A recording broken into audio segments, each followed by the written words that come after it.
Carl, what was kind of when you first met Louie and he wrote to you?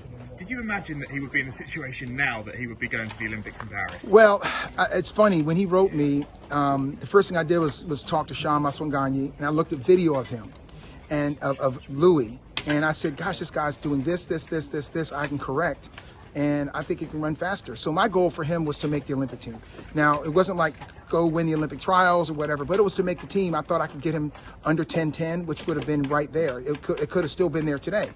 But he definitely exceeded what I thought. And I think the big thing is the NCAA. I mean, I didn't even know a European had never won. I mean, that's pretty bizarre to think.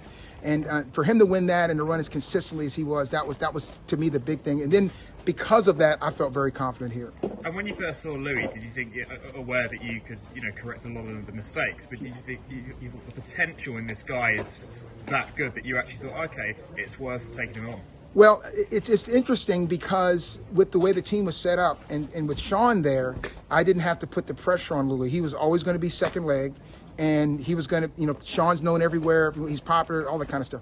So it helped me with him because he didn't have to worry about, okay, I'm here, I've run 10-17, almost every team in the country, I'd be number one, but here I can just chill. Yeah. And being in a city like Houston where like everyone can get lost, it really helped. And I think the big thing is that he was a good teammate. Good kid, no problems all year long, low-keyed. Like I said, his personal life is pretty settled, and he does what he's supposed to do. Matter of fact, this is the first trip he's been back here in 18 months. So he's focused on what he wants to do, and that's why he's having success. And Louie's a number of British athletes, a large number now, going to the NCAA system in the US. What do you think are the biggest differences between, I guess, the UK, kind of the European, that college life compared to the NCAA's? Because the competitive nature of the NCAA's is so fierce. Yeah, it's the competition is definitely different. But I think the bigger thing is that, kids at the high school level, they compete. It's a lot of fun.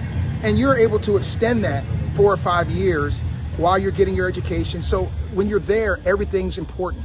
So studying is important because that's better for your life. Competing, and then we take care of everything. That's the thing about it. You don't have to worry about bills. You don't have to worry about physio. You don't have to worry about the gym. You don't have to worry about trainers. Yeah. We have a trainer just for the gym. We have coaches, 2.5 coaches basically for sprints, and then we also have a medical system that's set up. We're about 4 miles from the hospital, the largest hospital system in the world. So if you get hurt, you have an MRI in the morning. Yeah.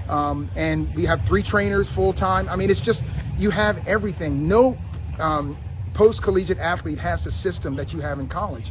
And it's just a good system to develop. And for Louie to be at the Olympics, you could have alluded to get into the final, and you never know what will happen. Right. What do you think he can do kind of at the Olympics? What's the definition of success for him, for you? And then what's your kind of view of the 100-meter landscape kind of right now generally as well?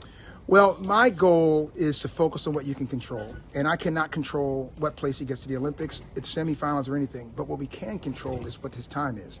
So I know that if you run 9.9 or better, then you will have made every final in the history of every race. So we have something really simple: break 10 and you're in the final. Break 10 in the semi, break 10 in the final, and you're in the final. Yeah. And that's the goal I have for them. And if he does that, then anything goes. And just kind of on that landscape of the 100 metres as well, what do you kind of make of that right now? Just, the Americans, Jamaicans, and the Europeans as well. Well, right now, I mean, you have to look at Noah because Noah's won every race. He's the best right now. He's the defending world champion. And interestingly enough, the last person to win 2 in a row, or really win 2, is Usain Bolt. Yeah. It's that long ago. So I think Noah is trying to push himself to the front. Great athlete, great kid, and he's, without question, should be the favorite. Doesn't matter what anyone else runs, because the favorite's the favorite until they lose. And so the goal for us is to not worry about that, to worry about what you can run, because I know my philosophy was always, I didn't care about you. I just focused on running faster than you can run. So if you can run 10 flat, I ran 9.9. That's what we're going to teach them. And just finally, from me, you mentioned you don't see yourself as a coach; you see yourself as a teacher. Mm-hmm. How does that compare to being an athlete for yourself as well? Kind of what's the biggest changes? Is more patience as a it's one or the other? It's different. If you want to go to just a sports side, because when you're a college coach, you're a coach, a friend, a parent. You put your arm around their shoulder, and then sometimes you have to punch them in the face. You're everything, because you have to discipline them, but then you have to also praise them. So that's that. But from the athletic side, it's a different space to be in, because I never thought or even had any interest in being a coach.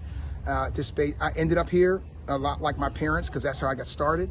And so because I'm here, I look at it from an athletic standpoint of teaching them how to get things done, because what's happened so often is that we actually forget that athletes existed before 2000. Yeah. And one of the things that I really noticed is that the athletes can't do the workouts that I used to do. So I don't see anyone ever getting 4 gold medals.